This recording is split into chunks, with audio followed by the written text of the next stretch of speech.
Hello, welcome to another Let's Talk video.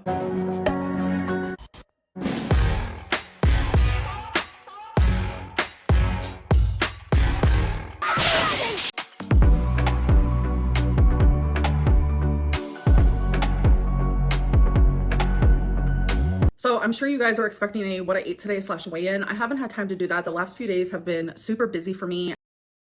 The tea is spiked. Could you explain why, if you weighed in at 5:46 on May 19th, did you upload a vlog on May 21st saying you weighed in at 5:16? Quite frequently, I was doing weekly weigh-ins for you guys. And then I was like putting two and two together one day and I was like, you know what? Like, I feel like I'm gaining weight. So there's like no way that my scale is accurate. So my scale here at home was broke and I did not know till I went to the doctor and it weighed me there. Show proof the DoorDasher story is real, you hog. I have a screenshot of the notifications coming in that I actually took on my phone. And Look at them legs.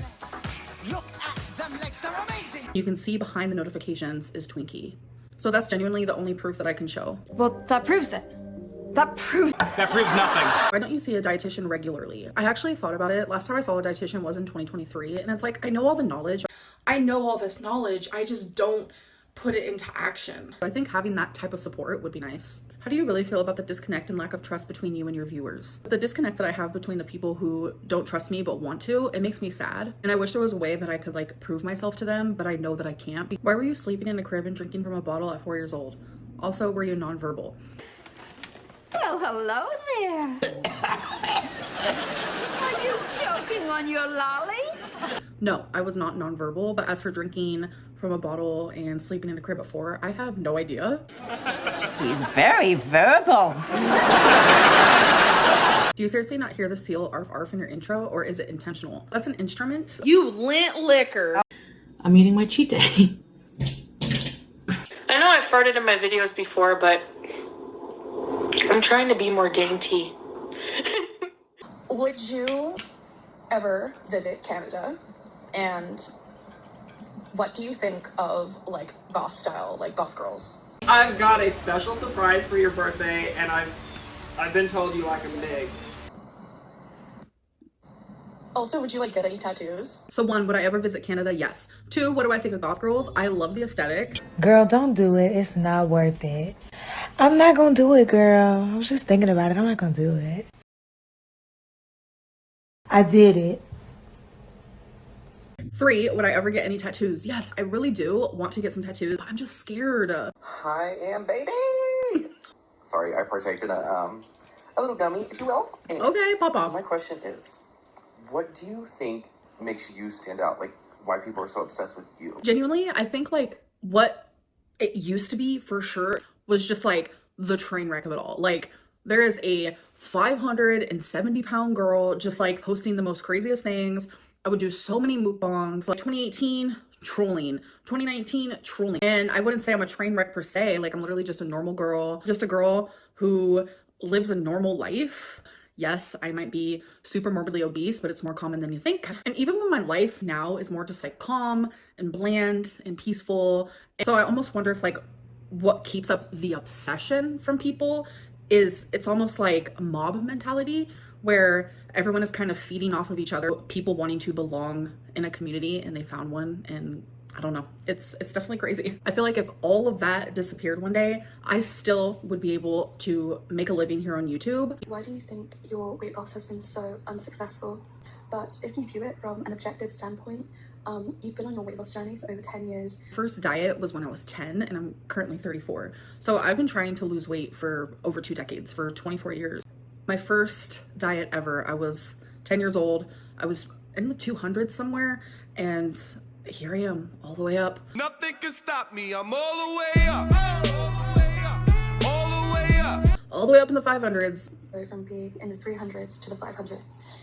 And I think it's hard for others and myself to rationalize this because it is hard for people to rationalize. And I love the show 600 Pound Life because I get it. There's like levels to these things, like overweight, then it's just like, okay, you're morbidly obese, then it's like, okay, you're super morbidly obese, and then it's just like there are a few classes to it, and I've reached the point where it's like I am at the highest. But for one's BMI to get that high and for one's weight to get that high, you have to go through a lot of trauma in your life, whether that be emotionally, physically, sexually.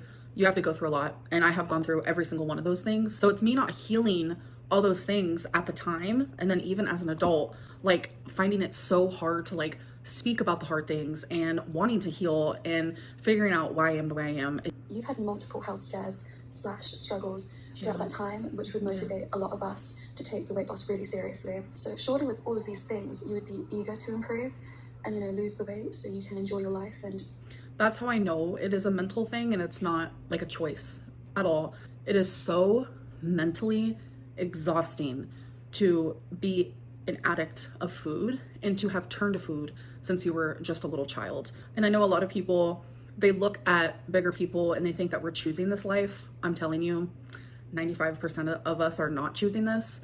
I have a whole family of addicts and I'm not the only food addict. Like my grandma, she has passed away. She was over 600 pounds. And it's also genetics and hereditary and all of that stuff. So it's a mixture of like so many things. be healthy, but every diet is unsuccessful and you end up making excuses for yourself. I don't always make excuses, but yeah, I have made some excuses in the past and I'm not perfect, so I probably still do to this day, but I do have a lot of reasons for the way that I am. Like, what is the difference between excuses and reasons? Thankfully, I now have a clear picture of that. I have two little questions for you. Okay. One being, have you ever played an instrument? So regarding instrument, I am not the greatest at it. I played the flute in like elementary school. And regarding singing, I love to sing. I was in chorus in 6th grade. You know, honestly, my dream, electric guitar. Like, hello, how are you? Oh my God, that's my dream. I'm a professional. A professional what? Guitarist. Guitarist? Yep. But I was wondering if you had been following everything that's happening in Palestine right now. I'm kind of saying yes, I do follow it, but I try very, very hard not to talk about politics on my channel. Have you ever been to Ireland? And would you ever go? I think you'd love it. I'm back. What are you? See that? The buckles on me shoes? Why, I'm a leprechaun. And would I ever go to Ireland? Sure. I mean, I've never been out of the country in general. Hello, Amber. This is Ease from Jordan in the Middle East. And yes, you have fans in the Middle East. My question is there an ex of yours that if asked you to patch things up and be back together, that you would say yes to? Why do people assume you're still in love with Destiny? So when I first got with Becky, I was very open about everything that I was feeling. I want to say probably upwards to a year and a half after Destiny and I broke up, I was still in love with her. I was able to separate that though from the love that I felt for Becky. You don't have to give us the name of that ex. Just answer with yes or no and give us all of the suspense in the world. You have a YouTube channel that has over 250,000 subscribers, and that is not easy because I've tried to do it myself. I have run a YouTube channel for 7 years, and guess what? I've only 113 subscribers, so I gave up. You might be thinking, okay, what about my weight? You're still trying. Even if you've tried a bazillion times and failed, as long as you feel like you're trying, then you haven't failed. As for the X thing, I'm not going to say yes or no. Have you ever considered getting a food scale when counting your calories? I do have one. Now, it's been a process, but in the beginning when I was counting my calories, I was greatly underestimating how much I was actually eating. Yeah, random facts. What measuring your food is not as like reliable. Like something on the back of a nutrition label, it can say like half a serving, like half a cup is a serving. But when you go to weigh it out, if it says 28 grams, it's like, it doesn't match. So just wondering. And then also with like certain packages, it'll say a certain weight, but if you weigh it, sometimes it's heavier. So it's actually more calories. So it might say like it's 100 calories for that item, but it actually is more if you weigh it. So oh my God, I literally just said that. So my question is, I am a personal trainer, so that's the question that came to my mind. Would you ever consider getting a personal trainer? I feel like it would be so helpful for you. I saw in your recent video that you got a Fitbit and you're going to be tracking your steps, so that's so exciting. I'm really excited for you and I hope that works out for you. But would I get a personal trainer? That is not something that I am currently interested in, no. Hi, Amberlynn. My name is Bug, like the ladybug. I'm from Melbourne, Australia, and I was just wondering if there's anything at the moment that you really want to learn, or if there's any kind of hyperfixations that you have. I know that you were interested in psychology a while ago. I think you said you went to school. I can't remember if it was criminology or like criminal justice or something. Like, yes, is there anything that you... Definitely psychology. It's always been psychology, and like to go like deeper. Like I want to go in the mind of like a murderer because I also want to learn more about borderline personality disorder because that is what I have. Like, why? Like, what are you thinking? Like, what? Anything to do with the mind. Like, the mind is just so interesting to me. Or also, I really like medical stuff. Like, at the same time though, that gives me a little bit of anxiety. I need your opinion on situationships. I have been in a few myself. For me, situationships are hard because my feelings grow. I don't know, but I'm a very loyal, committed person.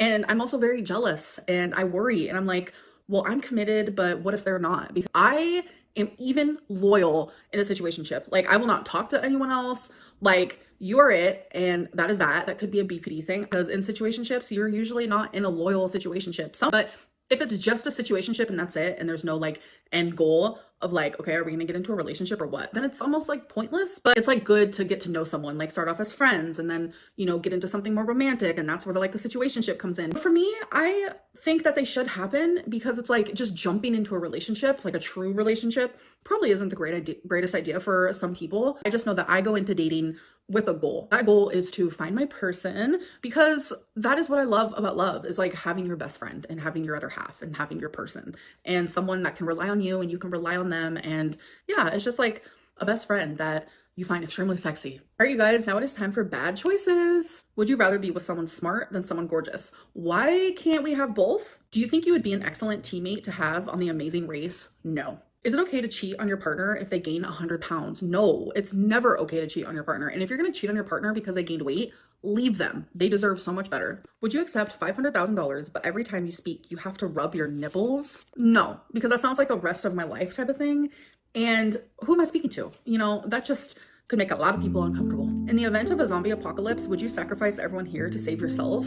There are people that I would without a doubt save before I save myself. In a literal heartbeat. Anyways, I hope that you guys enjoyed this video and I'll see you in my next one. Bye.